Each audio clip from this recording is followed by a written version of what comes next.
नमस्ते विद्यार्थियों, एक बार पुनः आपका हार्दिक अभिनंदन।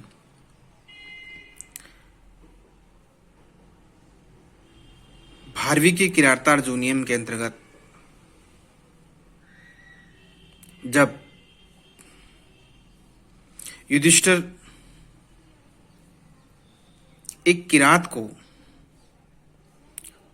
उस दुर्योधन की राज व्यवस्था के बारे में जानने के लिए भेजता है, तो उसी के अंतर्गत अपन ने अब तक बच्चों अध्ययन किया है कि वो जो भी जानकारी युधिष्ठिर के पास लाते हैं वो उन्हें अक्षरशः बताते हैं और अंत में अपने कथन का उपसंहार करते हुए वो जो किरात हैं वो युधिष्ठिर से बता रहे हैं, तदा सुकर्तुं त्वयि जिम्ममुद्यते विधीयतां तत्र विधेयमुत्तरं परप्रणीतानि वचांसि चिन्वतां प्रवर्तिसारा खलु मादृशां गिरः। अर्थात तत्त्वयि जिह्मं कर्तुम् उद्यते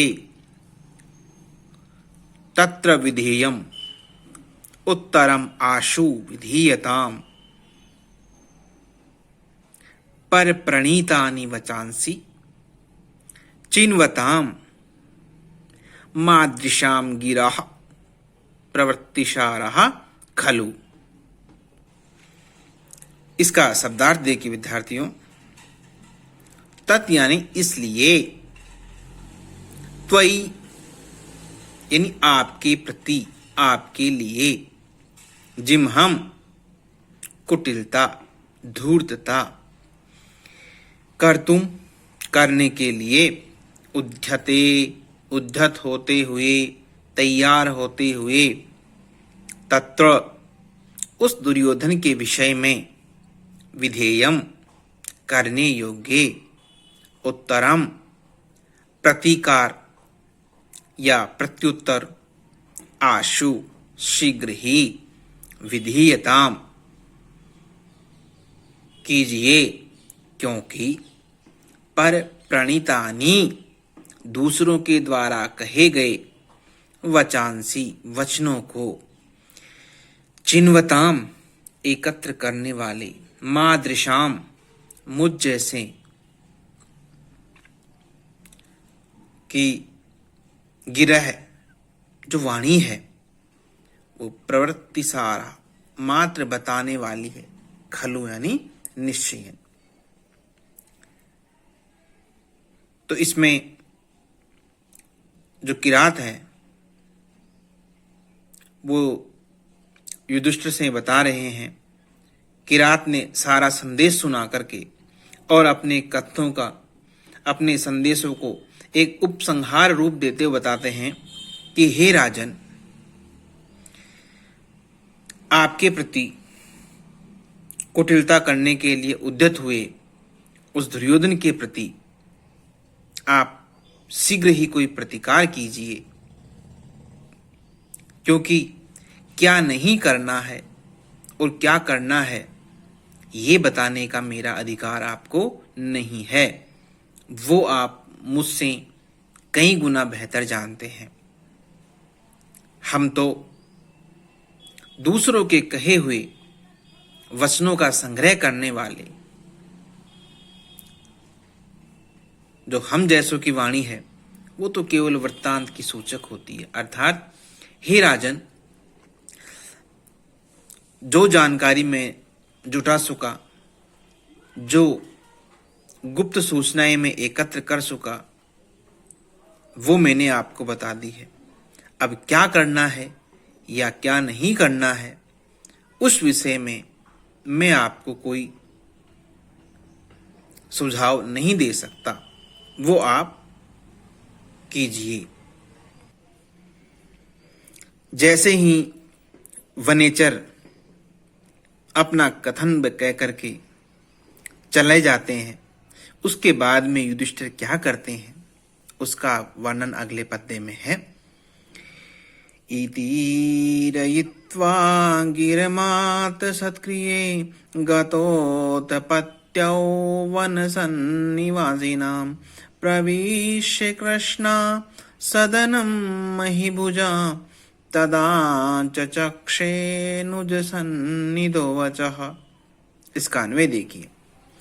वन सन्निवासिनां पत्यौ इति गिरम ईरयित्वा आत सतक्रिया गतेशति अथ महीबुझा कृष्णा सदनम प्रविश्य अनुज सन्निधौ तत्वचः आचक्षे। इसका शब्दार्थ देखिए। वन सन्निवासी नाम यानी वनवासियों के, पत्यौ स्वामी के अर्थात उस वनेचर के, इति इस प्रकार की गिरम वाणी को, ईरित्वा कहकर, आत शतक्रिय और उचित सत्कार पाकर, गते चले जाने पर, अथ यानी इसके बाद, महीबुझा जो राजा युधिष्ठिर था उसने, कृष्णा सदनम द्रौपदी के आवास में।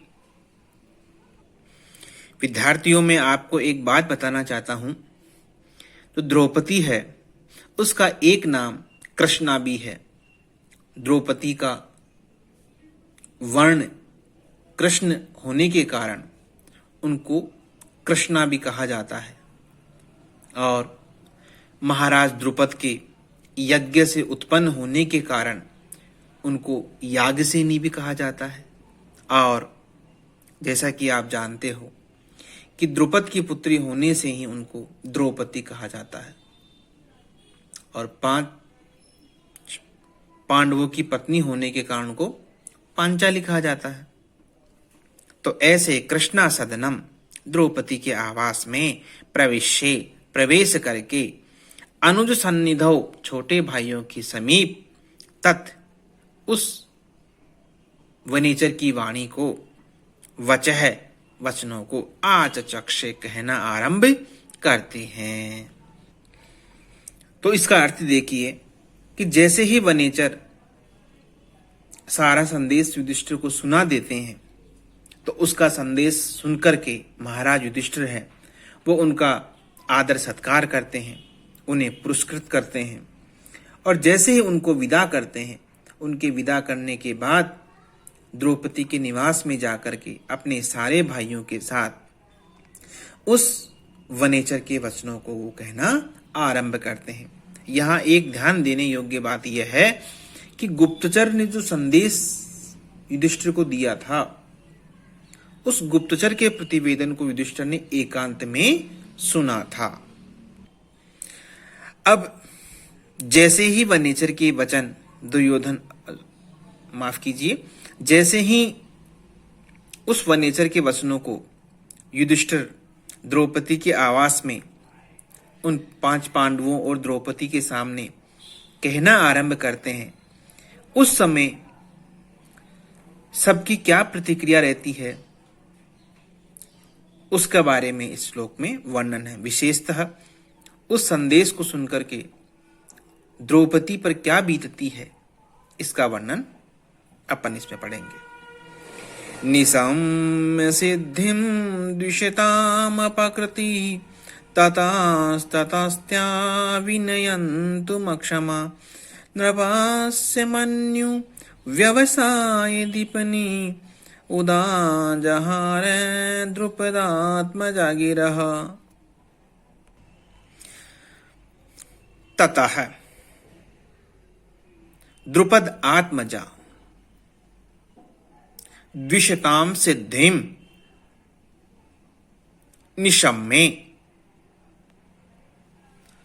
ततस्त्यः अपाकृति विनियंतुम अक्षमा नृपस्से मनु व्यवसाय द्वीपनि गिरह उदाजहार। इसके शब्दार्थ देखिए।